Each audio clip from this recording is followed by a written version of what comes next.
Hola, soy Petrolina Exploradora y estoy aquí para contarles qué es el petróleo y para qué sirve.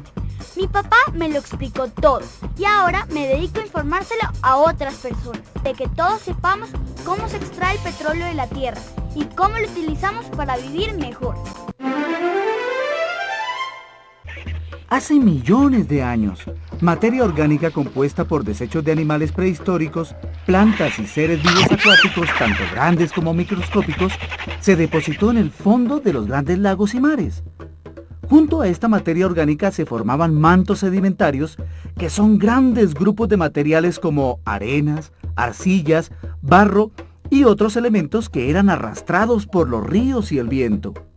Luego, en el interior de la Tierra y debido a la presión y a las altas temperaturas, se produjo la descomposición de enormes cantidades de esta materia orgánica que se convirtieron en aceite y gas. Así, entre esos mantos sedimentarios se llevó a cabo el fenómeno natural que dio lugar a la creación del petróleo y el gas natural. Esta es una esponja, las conocen, ¿verdad? Allá abajo, muy abajo, hay grandes cantidades de rocas porosas, como las areniscas y las calizas, parecidas a las esponjas, llenas de huequitos o poros. Al igual que el agua ocupa los poros de una esponja, el petróleo ocupa los huequitos de las rocas porosas. ¿Quedó claro, no? En esos poros es donde se encuentra el petróleo, sea líquido o gaseoso. ¿Ya ven por qué el petróleo significa aceite de piedra? Para encontrar petróleo, lo primero que se debe hacer es buscarlo, pero como no nos está esperando en cualquier lugar para sacarlo, hay que estudiar los suelos y localizar e identificar aquellos en donde es posible que lo hagan. Un buen depósito de petróleo o... ¿cómo es que lo llamas tú, papi? Yacimiento de petróleo. ¡Eso! Un buen yacimiento de petróleo es aquel en donde los mantos de rocas sedimentarias estén sellados por rocas impermeables, que no permitan que se salga el líquido. En otras palabras, donde el petróleo se quede ahí atrapado, como si cayera en una trampa. Por eso, a esto se le llama trampa. Pero, aunque no lo crean, en la actualidad, una de las formas para encontrar esos suelos es desde el aire. Ahora les cuento. El planeta está conformado por distintas capas subterráneas llamadas formaciones y están debidamente identificadas por edad, nombre y tipo del material rocoso del cual se formaron. Esto ayuda a identificar los mantos que contienen las esperadas rocas sedimentarias. Las zonas en donde se supone están las áreas sedimentarias que pueden contener hidrocarburo se llaman cuencas sedimentarias. En estos tiempos modernos, el petróleo se busca a través de fotos o imágenes enviadas por satélite, avión o radar, de una región previamente establecida. Así los geólogos, que son los que estudian la composición de la Tierra, pueden hacer mapas de los terrenos con información como tipo de vegetación, topografía, corrientes de agua, tipos de rocas, fallas geológicas, anomalías térmicas, etcétera, etcétera, etcétera, que luego van a confirmar personalmente tomando muestras del terreno escogido.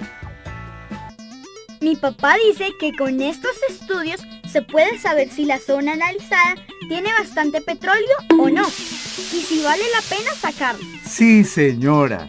Y aquí llegamos al paso más importante en la exploración, que es la sísmica.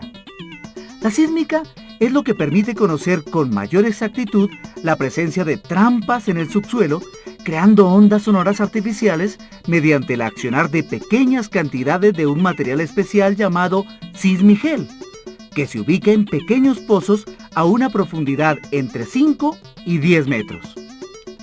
Las ondas generadas se propagan al interior del subsuelo y a medida que chocan con las distintas capas de la Tierra, se producen pequeños ecos que viajan a la superficie y son percibidos por unos aparatos de alta sensibilidad llamados geófonos, que permiten que equipos especiales de cómputo vayan dibujando el interior de la Tierra. Toda esta información es recogida y estudiada por los expertos, donde se establece qué áreas pueden contener mantos con depósitos de hidrocarburos, cuánto hidrocarburo puede haber y dónde se deben perforar los pozos exploratorios para confirmarlo. Pregunta: ¿qué es lo que hay que hacer para saber si en un terreno analizado hay petróleo? Correcto, hay que hacer un hueco, o como los llaman los compañeros de mi papito, perforar un pozo. Y ese primer pozo que se hace en un lugar inexplorado se denomina pozo exploratorio. ¿Y cuánto tiempo pueden durar perforando el pozo? Eso depende de qué tan profundo lo vayan a hacer y de qué tan duro es el terreno que se va a atravesar. Pero para que tengan una idea, pueden demorar entre 2 meses y 1 año. Bastante, ¿no? Sigue tú, papi. Muchas gracias, querida. Ahora bien, para abrir un pozo se necesita de un equipo de perforación como este, compuesto de la torre de perforación, la tubería, las brocas, el malacate, el sistema de lodos, el sistema de cementación y los motores. La torre de perforación, a la que también llamamos taladro, es una gran estructura metálica en la que se concentra prácticamente todo el trabajo de perforación. La tubería la conforman los tubos de acero que se van uniendo a medida que avanza la perforación. Las brocas son las que perforan el subsuelo y permiten la apertura del pozo. El malacate es la unidad que enrolla y desenrolla el cable de acero con el cual se bajan y se suben los tubos de perforación. El sistema de lodos es el que prepara, almacena, bombea, inyecta y circula permanentemente un lodo de perforación que lubrica la broca, sostiene las paredes del pozo y saca a la superficie el material sólido que se va perforando. El sistema de cementación es el que prepara e inyecta un cemento especial con el cual se pegan a las paredes del pozo tubos de acero que componen el revestimiento del mismo. Y por último, los motores, que son los que imprimen la fuerza que requiere todo el proceso de perforación. Papi, pasemos al tema que a mí me parece más emocionante, la extracción o producción del petróleo, o como lo quieras llamar. Estoy de acuerdo contigo, Petrolina. Vimos hace un rato que cuando la perforación llega y atraviesa las formaciones donde hay petróleo, ese último tramo de la tubería de revestimiento se fija al fondo del pozo con cemento, ¿cierto? Cierto. Pues bien, para poner a producir al pozo, se baja una especie de cañón y se perfora la tubería de revestimiento a la altura de las formaciones donde se encuentra el yacimiento. El petróleo entonces fluye por esos orificios hacia el pozo y se extrae mediante una tubería angosta. ¿Y el petróleo sube solo? Sube solo si el yacimiento tiene energía propia, generada por la presión subterránea y por los elementos que acompañan al petróleo como el gas y el agua. Pero si no tiene energía propia, se utilizan otros métodos de extracción. El más usado y conocido es el balancín o machín. Ah, sí, ese es muy divertido porque parece un pájaro gigante que no para de comer. Efectivamente, ese aparato, mediante un balanceo permanente, acciona una bomba en el fondo del pozo que succiona el petróleo hacia la superficie. Como cuando chupamos un líquido a través de un pitillo. ¡Correcto! Una vez recuperado el petróleo, se limpia de impurezas como sedimentos, agua y gas natural, y después se envía a los tanques de almacenamiento y a los oleoductos, que lo transportarán hacia las refinerías o hacia los puertos de exportación. ¿Se han preguntado cómo se puede llevar tanto líquido a algún sitio rápidamente? ¿Cómo llegan las refinerías y a los demás países? Luego del descubrimiento y producción de un yacimiento, el siguiente paso es el traslado del petróleo hacia los centros de refinación o a los puertos de embarque, con destino a la exportación, mediante la construcción de un oleoducto. Un oleoducto lo conforma la unión de cientos de tubos de acero a lo largo de un trayecto determinado, desde el campo productor hasta el punto de refinación o de embarque. Estas líneas de acero pueden ir aéreas en puentes colgantes y sobre la superficie o bajo la tierra. Y para que el petróleo pueda subir y bajar todas esas montañas por donde el oleoducto debe pasar, unas estaciones de bombeo puestas en diferentes sitios ayudan a impulsar el líquido hacia adelante. El gas natural, que se explota y produce de la misma forma que el petróleo, se transporta de la misma manera, pero en este caso la tubería se llama gasoducto. Una refinería es un enorme conjunto industrial de numerosas torres, unidades, equipos y tuberías, donde ese petróleo crudo se somete a variados procesos físicos y químicos que permiten extraerle buena parte de la gran variedad de componentes que contiene.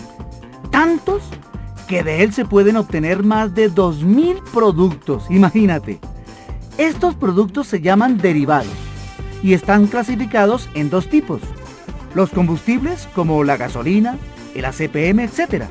Y los petroquímicos como el polietileno, que sirve para hacer bolsas plásticas y envases. Con la cantidad de productos derivados del petróleo y su utilización, podremos darnos cuenta de la importancia del petróleo, no solo para nuestro país, sino para todo el mundo. Gasolina motor corriente y extra para vehículos de combustión interna. Turbocombustible o turbocina, gasolina para aviones jet, gasolina de avión, para aviones con motor de combustible interna, ACPM o diésel de uso común en camiones y buses y queroseno, se utiliza en estufas domésticas y en equipos industriales. Y además, gas propano o GLP, que se utiliza como combustible doméstico e industrial, combustóleo o fuel oil, combustible pesado para hornos y calderas industriales, y por último, asfaltos para pavimentar calles y carreteras. Además, productos petroquímicos para la producción de aceites lubricantes, velas, ceras para pisos, fósforos, papel parafinado y vaselinas, plástico y negro de humo utilizado en la industria de llantas. También sales metálicas que se aplican en la industria de pinturas, resinas, poliéster, detergentes, tensoactivos y fungicidas. Materia prima para producción de nylon y disolventes en la fabricación de pinturas, resinas, adhesivos, pegantes, thinner y tintas y otros. Papi, ¿qué cantidad de cosas las que se pueden hacer con el petróleo? Es cierto, son muchas cosas que no son fáciles de hacer. ¡Increíble! Debemos reconocer las ventajas y beneficios que representan en nuestra vida diaria el petróleo y sus derivados. Todo sería distinto sin ellos. ¿Cierto que sí es importante el petróleo? ¡Cierto! ¿Cierto que es muy difícil extraerlo? ¡Cierto! Entonces, todos debemos poner nuestro granito de arena para cuidarlo y proteger la industria que lo produce.